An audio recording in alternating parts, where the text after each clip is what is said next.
Hey folks, welcome into the Thinking Crypto podcast, your home for cryptocurrency news and interviews. I'm your host, Tony Edward. On your way in, please hit that subscribe button as well as the thumbs up button and leave a comment below. If you're listening on a podcast platform such as Spotify or Apple, please be sure to follow and leave a 5-star rating. Okay, folks, we have to start off with Bitcoin because today Bitcoin touched $65,000 once again.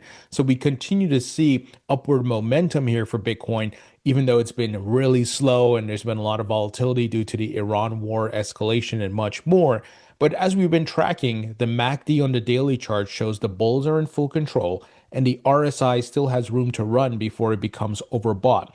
So what we are looking at is a high probability of moving to about $70,000 to $72,000. The big question is, are we going to get rejected by the 200-day moving average once again, just like 82,000 got rejected, or are we going to break through? Is the Clarity Act going to pass and we have that strong narrative to push us through and we can say officially the bottom is in?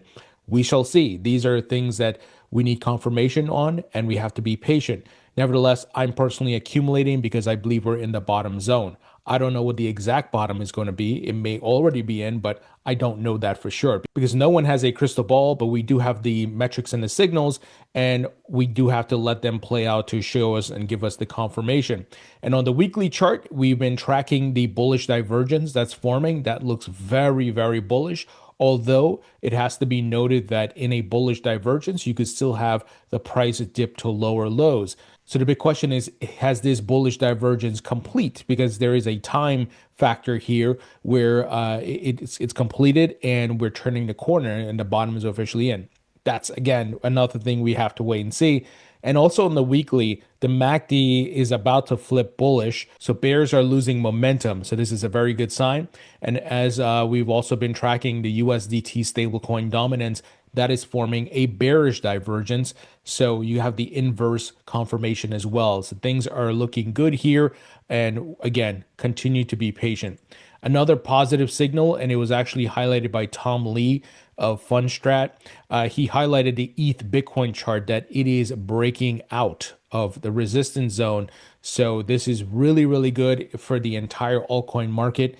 ETH has usually led the rally overall for the majority of altcoins. And remember, there are a lot of altcoins that are Ethereum layer 2 base and also just built on Ethereum as ERC20 tokens. So when you see ETH doing well, it's a very good sign for the entire market. Now, as always, be patient because I'm not saying we're about to see altcoins rally to the moon. We don't know what this is, if it's just a relief rally or, again, the bottom is in and we're going to start to pump hard, not to new all-time highs because the market's going to move in phases, but we start to make bigger gains. Again, we'll have to wait and see, but positive signs overall. Now, folks, this is incredible news. The US and UK moved to align rules for tokenized finance across the world's largest financial markets. So we've been tracking the movement of tokenization by big institutions. Now the governments are coming together and aligning on the rules and how this will all function. It's what we've been talking about for years, my friends. The token economy, the capital markets, the economies, and the governments all running on blockchain rails. Do you see what's happening? It's incredible what is being built here. And the majority of people don't recognize it, but count yourself lucky. You're here early and you are buying the dip and you're being patient and you have the macro view. It will pay off.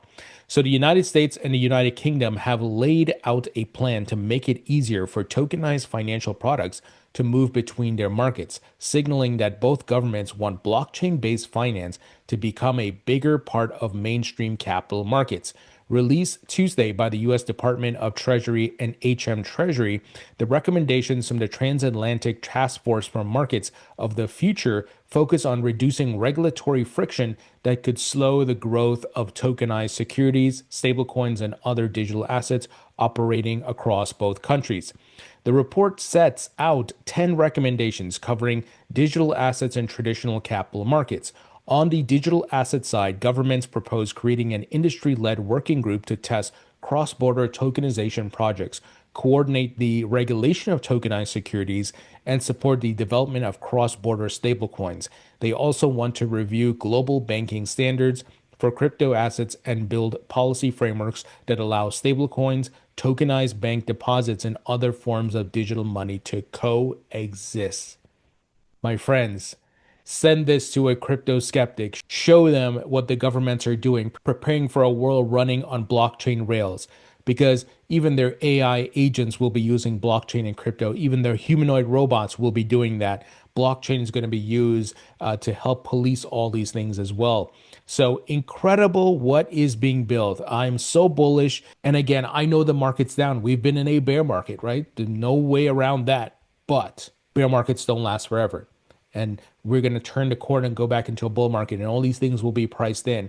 And as I've been stating for a while now, the bridges are being built for institutional capital and for the biggest players to come in and participate. The governments are on board. They're putting out their rules, their regulation, and much more. What do you think is going to happen, folks? These are things that have never happened in the crypto market or asset class in its history, right? It's still relatively young. Bitcoin is just 16 years old. So these things are being put into place, and the asset class is going to mature. The valuations of the blockchain will increase, and so will their native tokens. So I hope you see what is being built. And here's a great example of TradFi endorsing this. So for pension funds, tokenization's real play is balance sheet management. Fidelity's Lai says. So this is Giselle Lai argues that the most compelling long-term use for tokenized funds is balance sheet management for large global institutions, not 24/7 liquidity. Now, I would say it's both, right? It is not just going to be, oh, well, you have 24/7 markets and more liquidity. That's going to be a part of it, but could the bigger use case be the balance sheet management for large institutions? Sure. But I think that 24/7 markets is where everybody's heading to, right? That's where the puck is heading to. So clearly everybody's on board, the big institutions, the governments, and much more. And across the globe, we're just seeing massive adoption of crypto. Here, Japan's biggest card network taps Circle to bring stablecoins to 40 million merchants. So JCB and Circle will explore using USDC for cross-border payments and merchant transactions as Japan ramps up efforts to bring stablecoins into everyday commerce. So we just talked about the US and the UK. We're talking about Japan now. And here's some more interesting news. The ECB, the European Central Bank, obviously supporting the EU, picks firms including Deutsche Bank, Revolut for digital euro pilot. So the pilot will test a beta version of the digital euro for online, offline, in-store, and e-commerce payments with the ECB and central bank staff as users. So they're piloting it. It's going to go into testing, and then eventually it's going to go to production. Guys, you know it's coming. So don't get caught up, well, this is just a pilot. Yeah, why do you think they're piloting it? Because this is the future economy, how the world is going to function. And think about this too, guys. 50 years from now, 60 years from now, when we are going into deep space exploration, we know what Elon's doing and the other folks, China and all these guys, they're building the rockets, right? And the reusable rockets, and they're going to figure it all out. And we're going to be able to go to other planets, right? We've sent the probes and the robots and all that. Eventually, the humans are going to start to make their way there. They're not going to be using cash. And in order to have instant settlement, when you are in an environment that is not fully connected because space things are fragmented due to the atmosphere and all that, I don't think I need to explain science to you guys. But the point is, what the hell do you think people are going to transact with, right? It's not going to be ACH bank rails. It's going to be stablecoin blockchain rails. So these are things to think about. This is the future. Right now, it doesn't seem like that it's coming fast enough, but it will, right? Just look at the adoption of electricity, the light bulb, the automobile, eventually the internet, eventually mobile phones and smartphones. It takes time, right? So we are still in the midst of all these things being built out. And I see the biggest institutions in the world, banks, stock exchanges, and more, and the governments all heading in the same direction. It's incredibly bullish. Here's another example. Doppler Finance and SBI Digital Finance partnered to build institutional lending and collateral infrastructure for XRP in Japan. So multiple digital assets being developed and being worked on and being offered, right? SBI Holdings, they are bullish on XRP, but they are also investing in other tokens. Just yesterday, I reported that they're building on Solana as well. So it's going to be a multi-chain world. We also got some more Ripple XRP news here. So Ripple is proud to join the X402 Foundation as a premier member. As AI agents begin to take on more of the transaction lifecycle, they'll need a way to pay that's fast and reliable as the way they already exchange data. We've been helping to build that future on the XRP ledger with the tools and infrastructure developers need to enable agentic payments, including support for X402 that enables agents to transact using XRP and RLUSD today.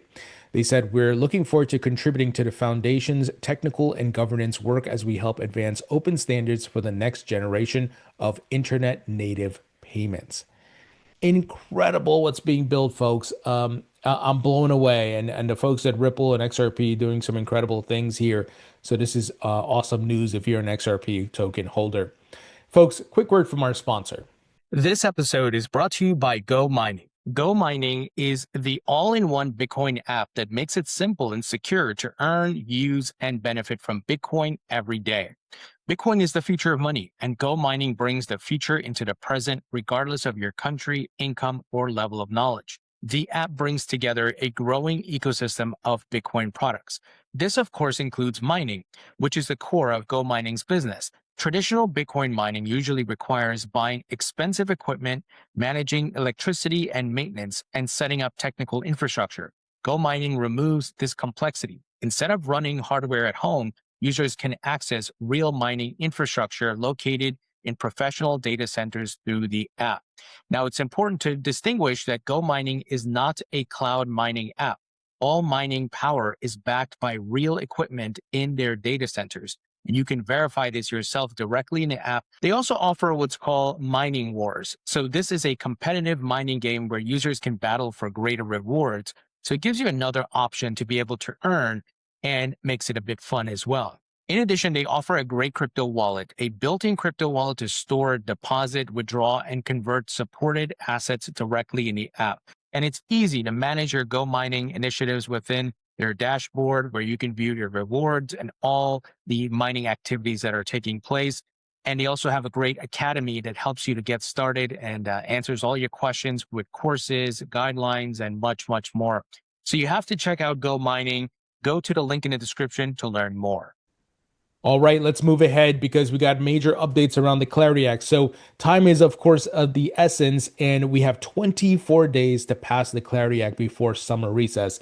And hopefully we can get it done. Today, Senator Cynthia Lummis went on Fox Business. She said the Clarity Act is ready for prime time and expects a vote within the next 4 weeks. So talking about a vote in the Senate, but it has to get out of the Senate and then go to the House to be voted on again. Now, I've been saying I don't believe there's going to be any major issues in the House. I think the Senate is the big hurdle we have to clear because remember, the House passed the FIT 21. That was the early version of the Clarity Act. So I anticipate under Congressman French Hill, things are going to go smoothly. Yes, you may have the Maxine Waters and some of these Democrats do their whole dog and pony show, but I think it's going to make it through the House pretty easily. Now, speaking to Democrats, they're coming out guns blazing here. Today, they were calling the Clarity Act a corrupt bill. We know that's nonsense. The reason they're saying that is because Trump has his crypto investments and all the things that's been going on. Now, Trump obviously did not help us out here. And I want to make sure I'm fair and I'm balanced. President Trump has been great for crypto. He helped change things in the United States. So absolutely appreciate him for that. However, he's a double-edged sword. He came in with some good stuff, then all of a sudden was like, I'm going to launch a meme coin. I'm going to go with my family to launch World Liberty Financial. And the meme coin is the worst of all, right? And this is where his disclosure recently showed how much money he made off crypto, and no elected official should have a meme coin. The first lady should not have a meme coin. These things, again, horrible optics, bad idea. But nevertheless, we need to get this done because this is about the United States leading in this technology because we are in a global competition. And if we get this right, we can create more jobs, we can generate more wealth, lots of benefits, right? Just like the bills that were passed in the 90s under President Clinton at the time that helped the internet. I think it was a telecommunications bill in 1996 that got passed that opened up the ability to invest and innovate and much more. The same thing can happen here for crypto, where we have an explosion of innovation and capital being invested in this asset class. So I hope that the Republicans and the Democrats could come to some sort of compromise. The Democrats could be using the old political playbook. We're going to drum up so much noise that we're going to come to the table and say, "Give us this, so you can have this." Right? We know how politics is, right? So let's hope that's what it is, and they're able to find that compromise. I really like what Democrat Senator Kirsten Gillibrand put out recently, a provision that I think would go into the Clarity Act that bans any elected officials from having a meme coin.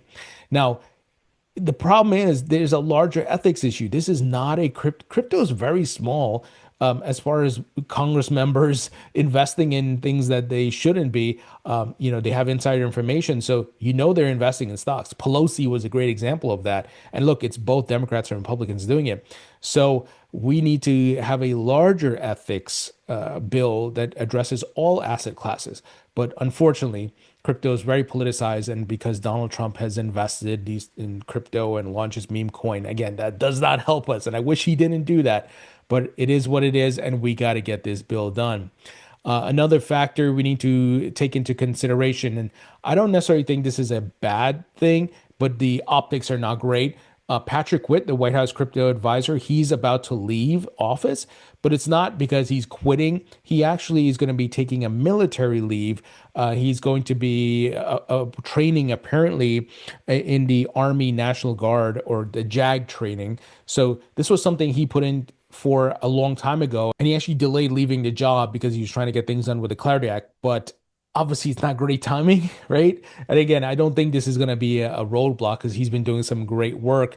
Right now, the bill is in the final phase of the Senate, and I think he did his job, right? Sure, he can continue to beat the drum, but right now, the champions in the Senate have to get it done. Tim Scott, Cynthia Lummis, and the other senators, both Republicans and some Democrats. Obviously, Elizabeth Warren is not part of that group in trying to get it done. She's trying to block it, but the Senate, they got to take the reins now. I think Patrick Witt did his job, but obviously the timing is not great, but nevertheless, something you guys should know about.